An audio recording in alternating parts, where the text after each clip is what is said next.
Welcome to Home, Space and Reason, a podcast about creating a home that thrives.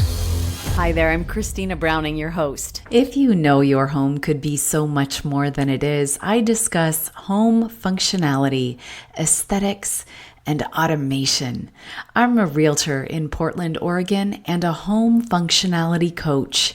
I geek out on every subject imaginable regarding your home and yard, challenging you to think of your space differently to get the most out of every square foot. I pose questions for you to think through about your space and your reason. This podcast is all positive, offering you virtual fist bumps and celebrating every win. Remember, there's no such thing as perfect, but you can still aim for your best every day. Join me on social media by searching for the handle Space and Reason.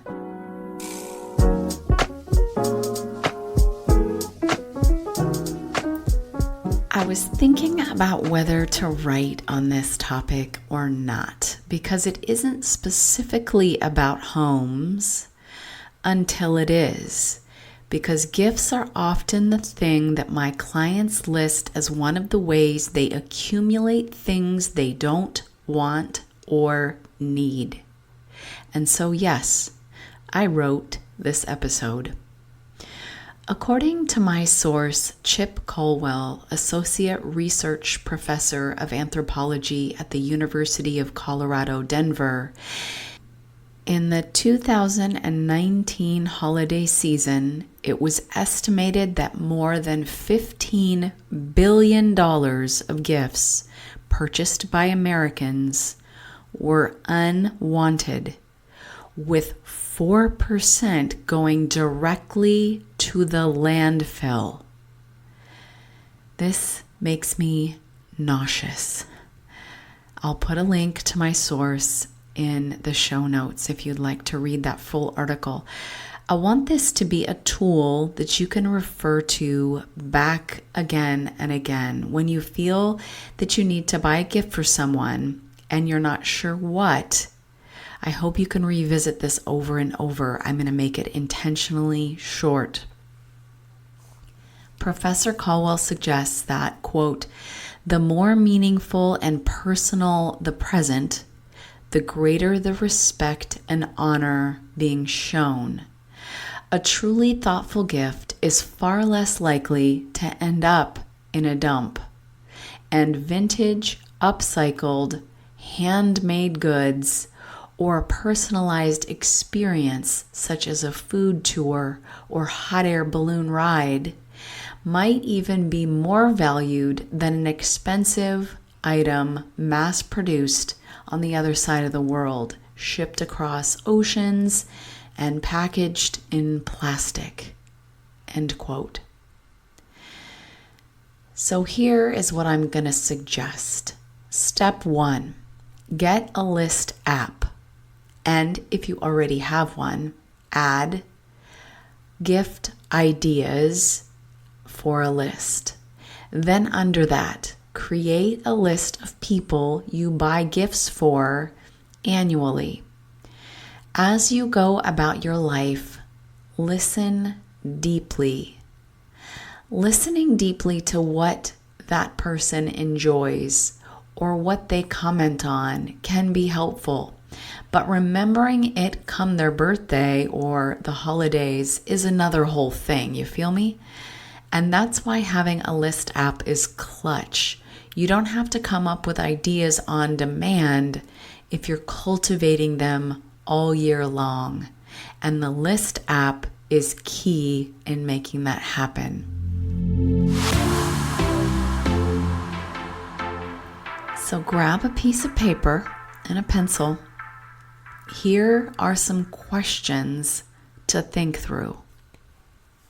Question number 1, when thinking about truly seeing someone and choosing a gift with real intention, I like to think about what it means to be alive. Tune into our senses. Taste, touch, smell, hearing, and sight. This can be a great starting place of inquiry. What do they like to eat? Can you take them out to dinner? Or let's say they love Middle Eastern food. Could you take them for a special outing to a Middle Eastern boutique grocery store to choose what they want? Maybe you give the gift of touch. Get a card, put in it, I want you to enjoy your sense of touch. So you choose. You can have a massage, a facial. I can buy you the softest sweater or blanket you can find.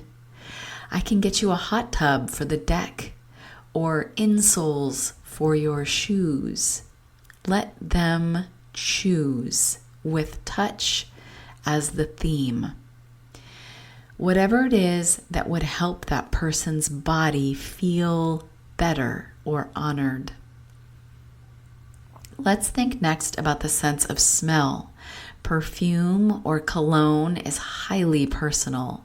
The smell you might love maybe doesn't go with their personal chemistry, and so it's totally different once it's on their skin. So take them shopping to choose one together. Maybe a scent for their home is more suitable. Consider a scent diffuser. When thinking about the sense of hearing, do they love music? Do they have earbuds, earmuffs? Thinking about sight, do they need readers in a super cute style because their eyes are starting to fail them? Hello, 50. Would they enjoy an art gallery experience? So sometimes the questions I ask myself when I buy something for someone is based in senses. That is grouping number 1. Grouping number 2. What is their idea of a perfect weekend? And could you derive a gift from that? Either a thing to make that happen more often or easier, or an experience of that. If they enjoy cooking, for example, maybe a cooking class could be fun.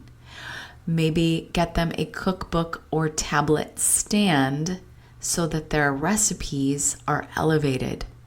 This is one item that I use in every single home that I stage because no stove looks more appealing than one with a fresh, delicious recipe sitting next to it, a gorgeous photo of whatever the end result is going to be, and it's elevated and it's easy to see, and it makes the whole experience of cooking more pleasurable. I use mine every single time that I cook. Next to it, maybe is a tiny pot of fresh herbs. Those two things together could be a beautiful gift, useful and classy. Or maybe you get them a gift certificate to Sur La Table and take them and then cook together. Question number 3.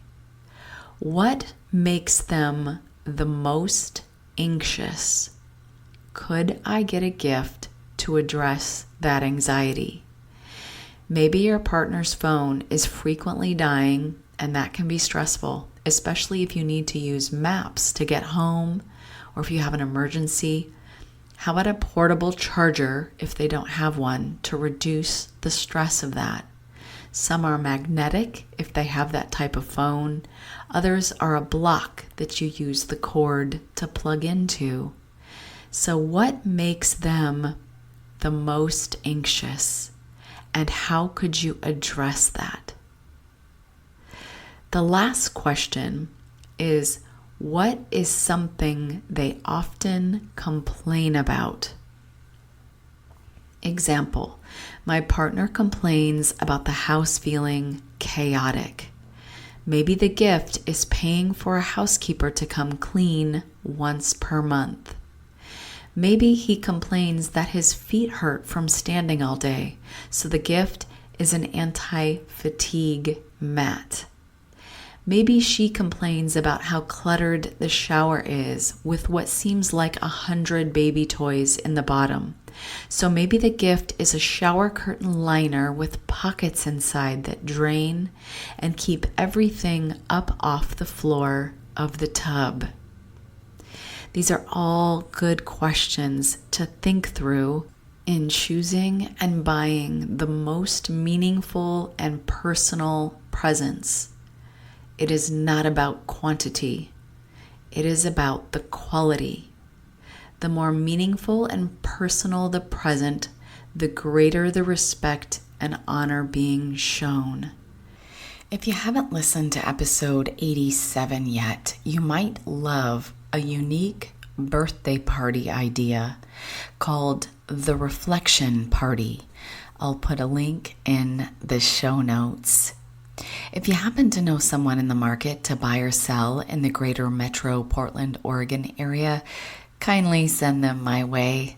The finest compliment I could receive is the confidence of your referral. If you're enjoying this episode, don't forget to subscribe to the show so that new episodes are automatically queued for you. It's one less thing you gotta remember. Thanks, my friend, for being here, sharing the word that this podcast exists and that you're enjoying it, I hope, and creating a home for yourself that thrives. I'll meet you back here for the next episode.